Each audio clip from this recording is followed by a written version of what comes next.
unentombi yakho, it has to be, you must own. That's why it's my girlfriend. But how am I going to be happy without ownership? How do you say something, it's gonna make me happy if I don't own it?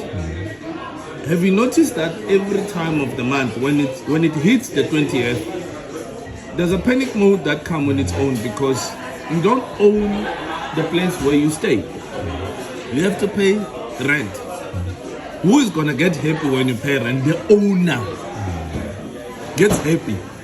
You get a little bit depressed because you have to give this guy money just to sleep, and you don't own it. So lack of ownership creates depression. If you drive a car, you skip a few months without paying for it, and you see these guys possessing more, you're not going to be happy. Yeah. The joy of you possessing something, the day you pay up a car, but it's my car. We become happy because we own something. Graduation. When you graduate, over these things, we call it a certificate because we own something. So, how is the world preparing us to be happy without owning anything? That's supposed to be something that we interrogate because it goes against our will. And all these things come from the fact that the banks will force you to take loans because the world revolves around things that they don't own, but they make profit out of it. True. So that's what I'm saying. It's unfair for the world to prepare us for that. But because all these years they gave you the food, they gave us the food, they gave us the religion, they gave us a very weak and irrelevant curriculum, they gave us all these westernized ideologies and things, and even the food we consume.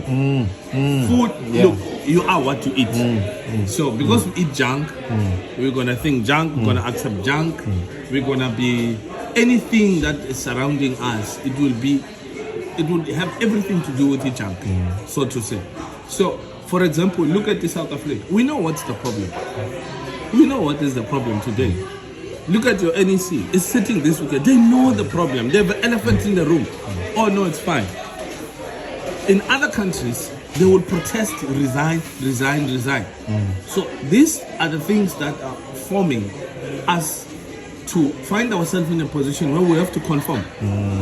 Churches are they play a critical role in getting us to conform. Schools. The reason why you wear school uniform is not Guti, it's an identification. No, it's to conform. It's to tell the child to say, you're not different from everyone. You will do what they do. The rich, the elite, they do homeschooling or private schools where uniform does not apply because they understand they're creating the system. They can't put their kids through the system. They go to private schools where there's about 4 of them in the class, where they get told how to control those kids in the school uniform. You understand? So, and you see these things, for example, you look at these guys work at Translate.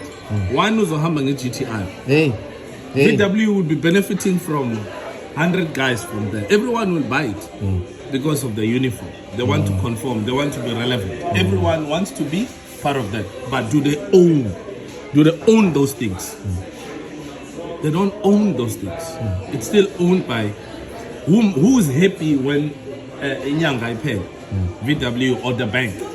The bank is happy because you're paying them. They take your money and lend it to other people and make interest out of your money.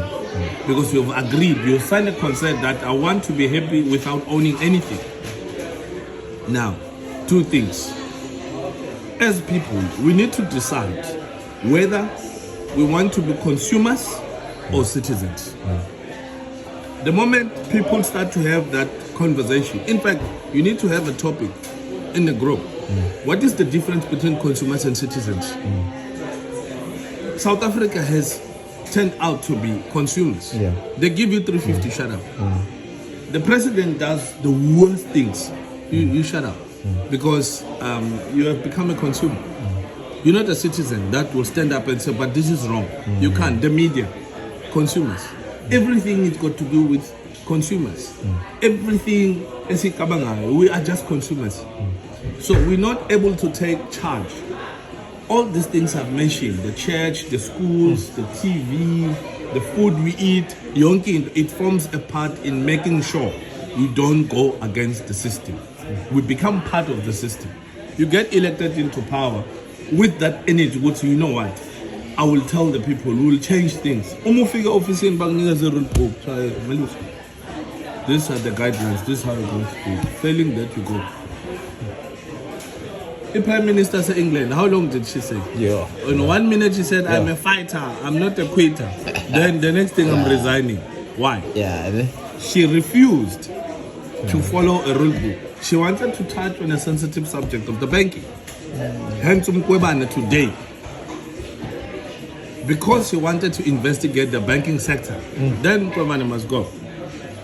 Because you're not conforming like Tunu Madonsela. Tunu Madonsela, a job well done. She's now something, Stellenbosch University. What does that tell you? She was working for the same people when she was in the office.